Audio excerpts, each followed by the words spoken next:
Hello guys, I'm doing a bit of a different video today. Some of you follow my work, follow the channel and everything, and you never really get to see the products while they are being done. So today I decided to do a little video of what's being done. Like at the moment I'm covered in aluminium bits because I just been finishing some porting.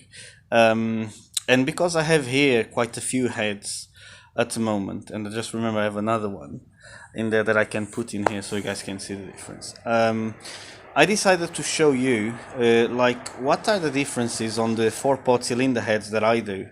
The only one I don't have in here at the moment, it's a stage 1, but it's a type of head I never really do because I don't think there's much point of just cleaning it up and taking the rough areas out. Like the gain is very minimal, and like I always advise the stage 2, which brings some gains that you will actually feel instead of something that it just looks different.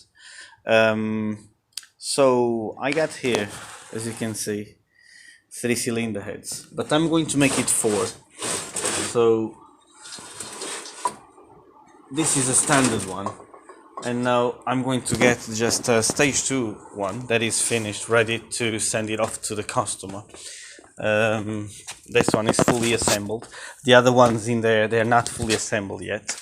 This head has been here for a while, so it will have some dust on it, but it works as a good example. This one, it's all the 3 in there are M44s. This one is an M42, but the port design is actually the same. So I'm just using it as a comparison for you guys to see. So, like M42 is slightly different on the intake port. The injector size is different, the whole, but like the port dimensions are quite similar.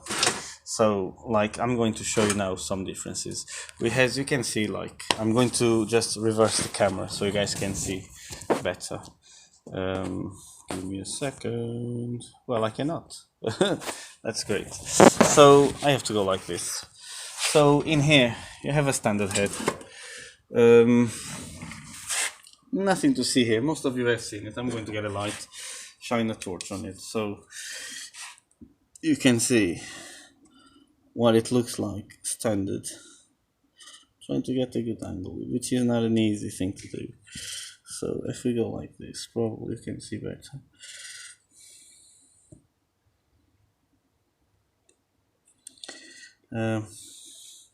It's not really easy to try to show you what it looks like inside. So that's what it looks like. Stage 2. This is a stage 2 plus, which is used mostly for track cars and stuff, which the valve guides are cut. Then this is a stage 3.5 port. Like the thing is, in terms of look, they look the same. Now they have differences inside the port itself, and like there's other differences which you cannot judge just by looking at it in terms of the port size. I'll show you. So this one, the first one, which is the standard one, sorry, this light keeps on dimming up the camera. This is the standard one. So this is set to the size of this port, and you see it's tight. Even to take it off, it takes some effort. This is the stage 2, which moves a little bit. Stage 3.5 moves a bit more, and stage 5, it gets completely lost in there. So this like is the intake. On the exhaust, differences are even more noticeable, and then we have valve sizing, which is completely different.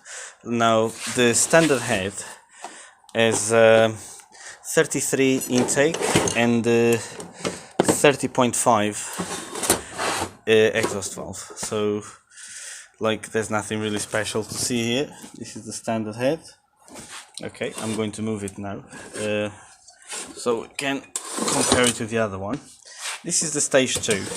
Stage 2, I use the same valve size as standard, but there's the usual trickery done on the valve seats and all the rest that is done. Then stage 3.5, it's quite a new thing that I do. It's designed more for rally applications or fast road. The difference between a 3.5 and a 3 or a 4 is like the stage 3 is a mix of the stage. It has the best of the stage 4 with the best of the stage 3. So you have the mid range of the stage 3 with the slightly higher top end, so you don't lose the mid range as much as it might drop on the stage 4. So what it has the stage 3 size exhaust ports with the stage 4 intake ports and the valve size of the stage 4 as well. So it's like everything works in order to give it a bit more torque than what you would get on a stage 4, but it will not make more power top end because it cannot flow as much top end.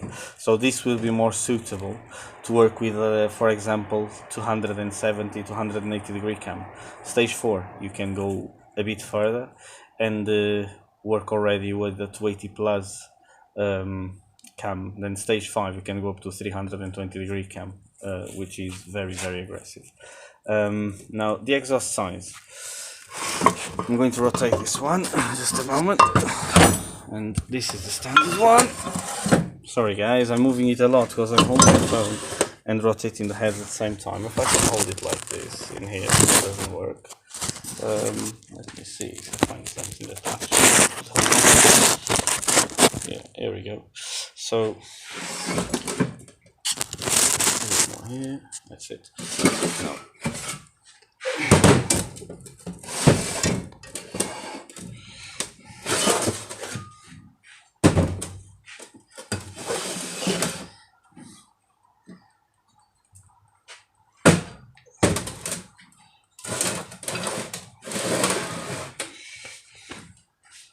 so now I have the heads turned now, so you guys can see the size of the exhaust ports and stuff. And now I'll show you. So we got standard head, which most of you have seen. I'm going just to get it to get to the size, so you guys can see what's going on. So standard one is just over 40 mil. Now this is a stage 2, and in this case on the stage 2 and the standard head you can see the difference on the exhaust port. Then there's the other one which has very similar port size to the stage 2. It's not quite the same design internally though, because of the bigger valves, so that's mainly the difference, not the size. But then the one that you can really see the difference is the stage 5. Stage 5 has the biggest ports of all. Like, this is a very, very extreme head. These heads, they take quite a long time to do. There's a lot involved on it. There's a lot of detail on them. There's quite a lot of differences on the way the ports are done inside to help on the swirl, because of the port size on them, so you don't drop a lot of torque, and to help with the mixture inside the combustion chamber, one at high RPM. So really, like, I wouldn't put a stage 5 head on a road car. I've did it on my one, but that was only to show what they actually do in terms of performance. Like, the results were very good, but like, it becomes an engine that really, really, really likes to rev. Like, I remember when we were first tuning the car, and on the standard cams we had the maximum volumetric efficiency of the engine at 7,500 RPM. Which was where I had set the rev limiter at the time, and this was on completely standard cams. Bear in mind, the standard engine will have the maximum volumetric efficiency around 5,000, 5,500 RPM, which is volumetric efficiency of the engine, is where you're going to generate the max torque. So it shifted all the way up the top, and this was on the standard cam timing of the car. So you can see, guys, in here. I got quite a few heads. I've done quite a few heads for other people as well. We use them on rally cars. Like last one we've done, we dynoed the car. The bottom end wasn't great on the engine, not rattly or anything, just tired. We managed to have on the standard intake manifold 168.8 bhp, which you guys might think it's not a lot, but it is on an engine that standard. They dyno always under 130 brake. All it had was a stage 2 cylinder head and an intake and a map. So it's very decent. The exhaust very restrictive because of the rules applied on rallying. We have also here a head ready to build. Um, this is a very special head. It's a 6-cylinder one, which most of you know I don't really do 6-cylinder a lot. But people ask me to do it and I do it. And it's going to be like a stage 4. This is a stage 4, but it's for a turbo application. So once again, the porting work is different to an NA one. With a turbo application, you have to be more cautious in terms of how much material you remove off the head, because it works with a lot more temperature and pressures. So if you have to fracture a head or crack it on a port, because of the water galleries and stuff, it's more likely to happen. So everything has to be done more carefully. We're using as well an exhaust valve for turbo. It's I cannot really remember the material. I think it's tungsten exhaust valve, something like that. I cannot remember off the top of my head what's the material in it, but it's not a normal nitride exhaust valve, because they tend to bend and fail on a turbo application, and especially because this one is going to be on a turbo engine. It's being fully built, and it's going for a customer abroad as well. So like this is a bit of tech of these heads. Like I spent quite a lot of time, as most of you know, working on these BMW cylinder heads, and it's good to see like we still have quite a lot of demand on this engine, which is very pleasant for me. It's good. It's just at the moment I don't have one myself, just purely because we got the 116. That is like our new thing, which very soon we will have some serious updates on it, as we're going to have the custom cams designed. Unfortunately for that, I'll have to pull the cylinder head out, because I don't want to just develop a cam profile and then find it's not the right cam profile for the head flow. We're going to have the engine off. I'm going to do a full check on the engine, making sure everything is going fine, see how the engine is wearing out, because like we have very high compression, and the engine has done now 5,000 miles of very hard driving. We had in total over 15 hours of rolling road, which is very, very tiring for any engine. It's quite a lot of time on the rolling road for an engine. And bearing in mind, the running in of that engine were only 20 minutes, where I had drove it with its running in oil. And from that onward, the very same day, I did a very strong pull up to 100 miles an hour to see how the car was pulling. At the time, I had the rev limiter set to 6, which is on my Instagram. That video was on the same day we fitted the engine in. 40 minutes after we installed the engine, I was really driving it flat out. Nothing has failed on it. Everything is working as it should. We modified quite a lot of the engine inside.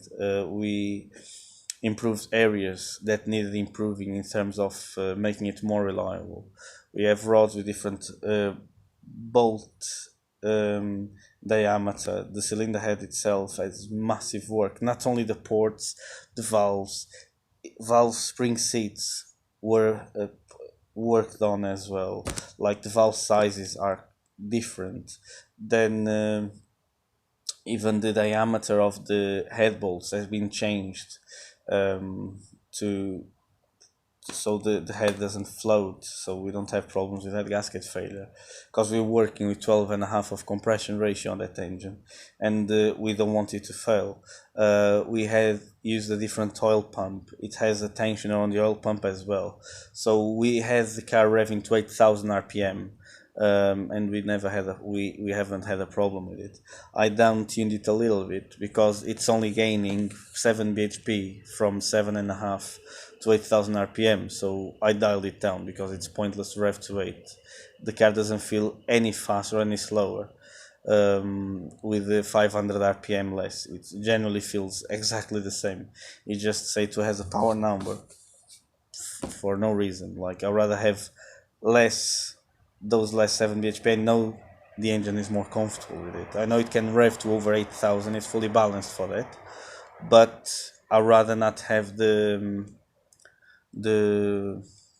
full rpm if it's not really making that much more power. If the car was making like 15 bhp over that rpm, I would leave it, because it would be better. But like, because it's such a small number, it doesn't really, you don't really feel it, you know. And the other thing is, the standard gearbox ratio now became a bit too tall for the higher rpm, so you don't really take the full advantage of it, because when you change gear, the drop is bigger, therefore it's not quite effective. It doesn't feel as nice. It's it's something that you really have to feel it to understand the the thing that I'm talking about. It's sometimes it's certain things you cannot really understand it till you feel them, and in this case, it's what it is. So going back to these four-cylinder earlier one M42s, M44s, they are a great engine, and I generally thought before of putting one of these engines on the 1 Series. And the reason why I haven't done it is purely weight. The 1 Series engine is a full aluminium block, so it is 15 kilos lighter than the M42 engine or M44. The M44 is only a little bit lighter than M42 because it has a much simpler design on the head. But it's a very small difference, doesn't even worth mentioning. Still is lighter. The crankshaft is lighter as well. So when you put it all together, it's a lighter engine, but it's not something going to feel. Now, the 1 Series engine is quite a lot lighter than the M44. So I wanted something there is light, and like being aluminium, it makes it lighter. It's certain things are easier to do as well. Might not be as strong, but because we're going NA, not turbo, we're not really worried about that. Like, it will handle the torsion quite well. There's a lot of area of work on it, and then it just works well. So that's it for today. Like, I hope you guys enjoyed the video. If you have any questions, just drop on the comment section. If there's any other engines from BMW or even other brands that I've done before, you can ask the questions and I'll try to answer them. So that's what it is. As I said, if you guys have any doubts, please let us know underneath on the comment section. And don't forget to subscribe and hit the like button and get the little bell so you get all the notifications from every time we upload a video. Guys, have a great night. I'll see you later. Thank you. Bye bye.